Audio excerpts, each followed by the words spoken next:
मी एकच वाक्यात सांगितलं की प्रेताच्या मड्याच्या टाळूवरचा लोणी खाण्यात भारतीय जनता पक्ष हा या देशात पहिला क्रमांकाचा पक्ष आहे. हे फक्त मी राष्ट्रवादी काँग्रेसच्या बाबतीत बोलत नाही. मी या देशात भाजपच्या बाबतीत ज्या घटना घडलेल्या आहेत त्या बाबतीत बोलतो. हिंदुहृदय सम्राट शिवसेना प्रमुख बाळासाहेब ठाकरे यांच्या निधनानंतर सुद्धा त्यांना शिवसेना आता नेतृत्वहीन झाली. त्याच्यामुळे हा पक्ष त्यांच्या गिळण्याची फार मोठी योजना होती, पण उद्धव ठाकरे यांनी त्यांची योजना उधळून लावली. हा सुद्धा राग आहे. पण काल मुख्यमंत्र्यांनी असं म्हटलं की राष्ट्रवादी काँग्रेस पक्षाचा जो निर्णय होईल तो आम्हाला मान्य असेल, याचा भाजपशी काही संबंध नाही. असं कसं काय म्हणू शकता?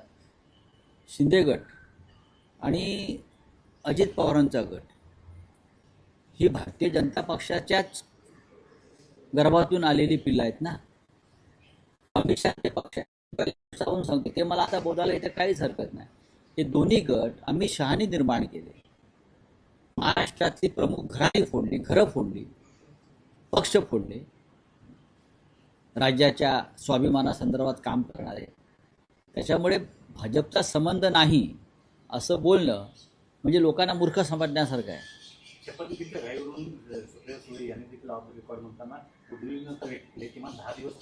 बघा, हे वारंवार मी सांगतोय ना की दुखवट्याचा काळ संपल्याशिवाय मी बोलणार नाही. अजित पवार गेल्याचं दुःख महाराष्ट्राच्या घराघरामध्ये.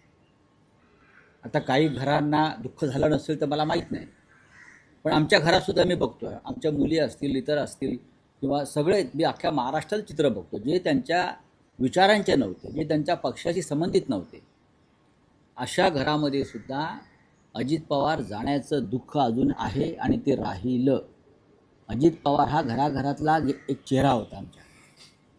हां, त्याच्यामुळे मला असं वाटतं की या सगळ्या विषयावर बोलण्यासाठी माझ्यासारखी माणसं काही काळ थांबतील. एक आहे की अजित पवारांच्या निधनानंतर त्यांच्या पक्षाची राजकीय व्यवस्था जी निर्माण केली जाते